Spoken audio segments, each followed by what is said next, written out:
certain basic First Amendment privileges because they haven't committed themselves to that over there. But somewhere I read of the freedom of assembly. Somewhere I read of the freedom of speech. Somewhere I read of the freedom of press. Somewhere I read that the greatness of America is the right to protest for right.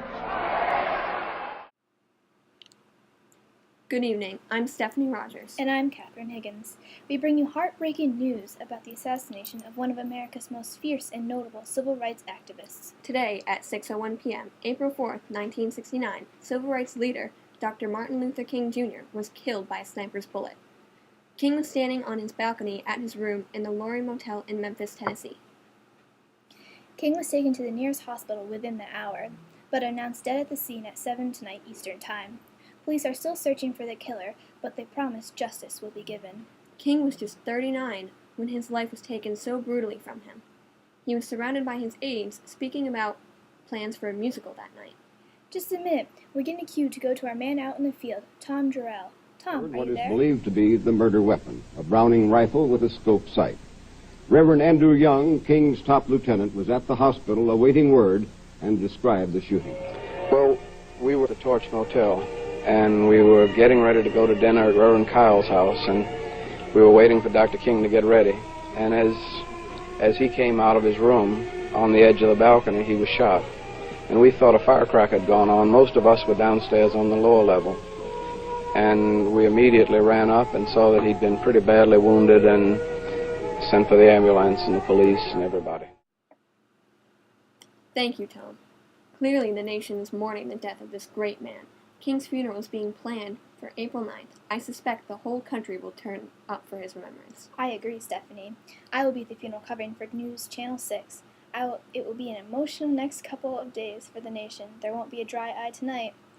Indeed, King's family did not give us a statement this evening, but they wish to thank everyone for their outpouring care and concern. We now turn to one of our eyewitnesses that saw the shooting from across the street. Our eyewitness is Susan Silverstein. Susan, can you tell us what you saw?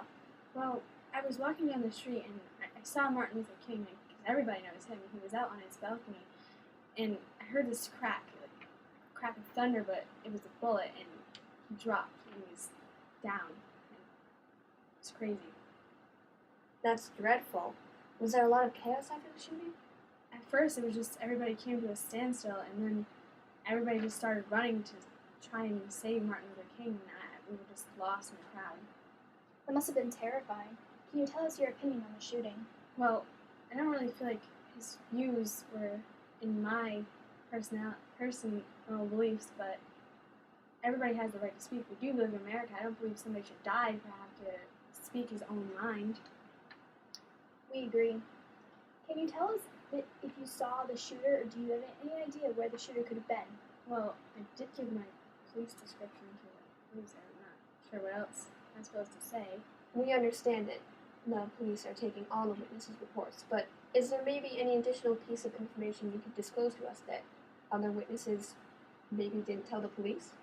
Well, I was walking and I heard it right above my head, and I was staying next to the hotel, so we're thinking maybe that it came from the hotel room across the street.